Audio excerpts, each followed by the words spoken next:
Hi, parents. My name is Mike Fink. I am your son or daughter's teacher for English 9 this year. Unfortunately, I can't make it tonight to back to school night, but in place of me being there, I thought I would give a video that basically gives the exact same information that I was going to give tonight, just in a video format. So try to get through everything that I normally would. And if you have any questions or concerns, please feel free to email me. I'll list my email address at the end of this presentation. You can also reach out to me on Canvas. I don't want this to come off as though I'm not here for your kids. I'm actually attending my own son's back to school night tonight, and I'll be learning all about fifth grade. So yeah, so anytime that you need to reach out, please do so. So a little bit about me first, and then I'll get on to some stuff about English. So a little bit about me. This is my 15th year at Council Rock North. I wrote there. It's the only real job I ever had. I had little jobs in high school, but this is my first, out of college job that I had. I'm the advisor of the Student Executive Board here at Council Rock North. It's also known as SEB. SEB basically handles the large scale sort of social events that our school body can attend. So we're talking about stuff like Blue and White Night and the talent show, and we run a blood drive. We do a donation of money drive to buy presents for children during the holidays, that kind of thing, are events that I'm in charge of with my students. For my undergrad, I went to Villanova University. I graduated in 2005. English was my major. And then afterwards, I went to St. Joe's University and got my master's degree in secondary ed and my teaching certification. I have two little boys, again, one of which I'm attending his back to school night tonight. Liam is 10 and EJ is 8. And here's a picture of these two guys going for a little bike ride. All right, so on to English. So these are the very first slide, the very first thing I share with your students, your sons and daughters, at the beginning of the school year, and that's what they should be doing in class on a daily basis. I just wanted to go through those expectations with you as well. So, first one says being present, and I wrote, AKA in the moment. So, yes, they're present. They're sitting in this classroom with me, sitting at a desk, physically here, but there's a difference between being here and, as I wrote there, actually being here. So, participating, asking questions, staying with me with difficult tasks, raising your hand, working together with a group. All that stuff is what I mean by being present. And I know, and it's no offense, I know that English may not be the strongest subject for your kids. That's okay. And that being said, I'm okay with that, and I'm here to help them get through that. But they have to sort of meet me halfway. That's what I mean by being present. Being flexible. I always tell them, like, I'm very flexible when it comes to things, so they have to also be flexible. I may announce that we're doing something one day and then I have to change it at the last minute for something, or it may not work out the way that I want it to work out. So they have to be flexible with me, and I'm happy to be flexible with them in terms of giving them an extension if something comes up, or working with them if they're not if they're absent for a few days. The third one down says being prepared. In terms of what that looks like, in the 21st century classroom. In this classroom, really, what that means is doing your work when you need to be doing it, and for class time, having a charged Chromebook. They all got Chromebooks last week from the library. They also got a charging cord to go with it.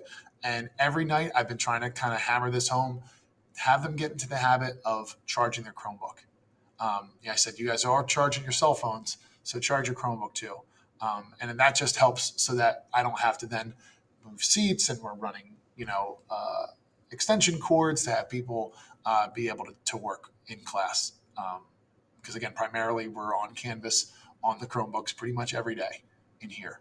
So that's what I mean by being prepared. Being organized, again, looks a little bit differently than when maybe you and I were in high school. So they don't really have a lot of papers, at least from this class. So being organized, I always tell them, being digitally organized. So having their Google Drive in a manageable situation, so they can find things and they can upload them correctly and be on time. So that's what I mean by being organized. Second from the bottom says try their best. As I said before, this may not be their favorite class, but I do need some effort from them. For some of your kids, their best effort is a C. And if you're okay with that, I'm okay with that. But I can tell when they're not giving me their best effort. For some of them, their best effort is an A. And if they're not up to that level, and I can recognize that, I'm going to push them a little bit and say, you're not doing your best. You're not trying your hardest in this class. I know you can do better, and try to work with them to kind of push them over that little hump. But I do need to see the effort, and I usually do. I usually do. The last one, and this is a big push that I've been trying a lot this year, and this is a change for them from eighth grade into ninth grade. I said, communicate and advocate for themselves. I don't want them to fall into a downward spiral and start to really slip where their grade really ends up in the toilet. I don't want that. So if you ever feel the need to reach out to me, please reach out to me. But if your son or daughter knows that they're going to be absent for whatever reason, have them email me. Have them reach out to me in class. Have them communicate that with me via Canvas. Or if they were absent, let them do that. Let them communicate that with me. As I said, I don't want them to go off the deep end into and end up with their grade is really bad. So if you see your son or daughter slipping, please, and if I do that, I'm going to reach out to you, but please reach out to me. But they have to start doing that for themselves. They have to start speaking up for themselves. They have to start talking with their teachers a little bit more, and that's really what I'm pushing this year, is having them sort of break out of their shell when it comes to advocating for themselves.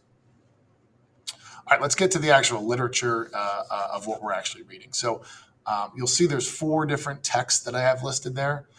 That's the order that we will be doing them in. So The Illustrated Man is a collection of short stories by Ray Bradbury. Science fiction, sort of slant to it. Animal Farm is a short novel by George Orwell.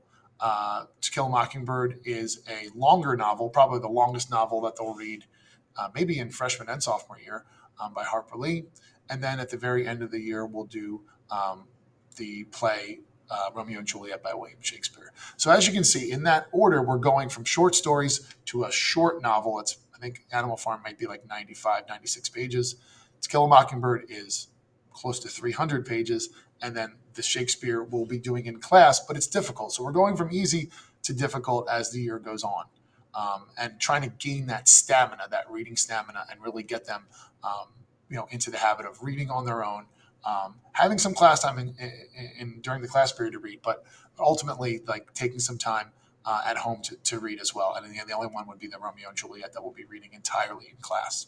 And at the very bottom, I have various short stories, poems, and articles, just sort of as I see fit to throw them in there. Okay, on to vocabulary. So this year for vocabulary, we are starting a new program. It's called Membean. Uh, so from the first 15 years or so that I've worked here, we've had this other program called Sadlier. We're moving away from that. So you have older sons and daughters that have gone through Council Rock. They maybe familiar with that. So we're moving into a different program. It's completely online, and it is self-paced. So each individual student gets individual sets of words based on their proficiency on a given vocabulary lesson. So they have what's called training during the week. So today was the first day we started that. And they are going to train a few days a week. And then every so often, they'll be given a test or an assessment. And those tests are as the student progresses through the program. The training and the assessments together combine to make 15% of their marking period grade. Okay, so they'll probably, on any given marking period, take between maybe like 3 and 5 assessments on vocabulary. Then we have grammar and writing on the same slide here. So they're very much, kind of conjoined at the hip. If you're a good writer, you probably have a good hold of grammar, and if you're good in your grammar rules, then you are most likely a good writer. So I have just listed there a bunch of the kind of points for writing, purposes for writing. But the one I want to focus on mostly is the research paper. That's at the bottom of the list there. We'll do that probably February or March, so not until the springtime. And we will basically shut everything down. So we won't do vocab, we won't do any reading or any other writing or grammar. We'll just focus on this research-based paper. They'll be given a list of topics that they can choose from, and then they will be on kind of on their own to do some research. I obviously will be helping them. Our librarians will be helping them as well, kind of navigate through the research process. Grammar, they've reached a point in high school where they know, or they were at least taught most of the stuff that they need to know. But we'll go over basically the three major things we'll go over are punctuation, case, and agreement. Those kind of like the main things that we'll do. We will start in the coming weeks with some easier stuff. But that's mostly what we're going to cover in grammar this year, and we'll take various quizzes and do some homework with regards to grammar. All right, so this is the most important part here, which is the evaluation and grading. So the first and second marking period, the three categories are all the same. It's vocabulary at 15, tests, quizzes, projects, and written assignments is 65. The remaining 20 is classwork, homework, and participation. So that makes up their grade for the first and second marking period. Third and fourth marking period, slight changes. Vocabulary is still the same, 15%. The test quizzes category goes down to 45. The classwork, homework, participation goes down to 15. And then the remaining 25 goes to either the research paper in the third marking period or the final exam in the fourth marking period. We do not have a midterm in English. Finally, this slide here is sort of a catch-all with all this other different stuff. Canvas is going to be really your best resource when it comes to knowing what your child's grade is in this class. So that's really going to be number one. Number two, absences. I will give them a week to make up any major assessments that they missed while they're out, whether they're sick or you guys are on vacation or whatever it might be. And then I'm just going to encourage them to do the following, which is check the Canvas calendar, the Canvas to-do list, and our weekly agenda. When it comes to Home Access Center, the hack, I'm really only going to use that twice per marking period for the interim report, which is halfway through, and for the end of the marking period grade. Other than that, the day-to-day sort of grade, that's going to be in Canvas.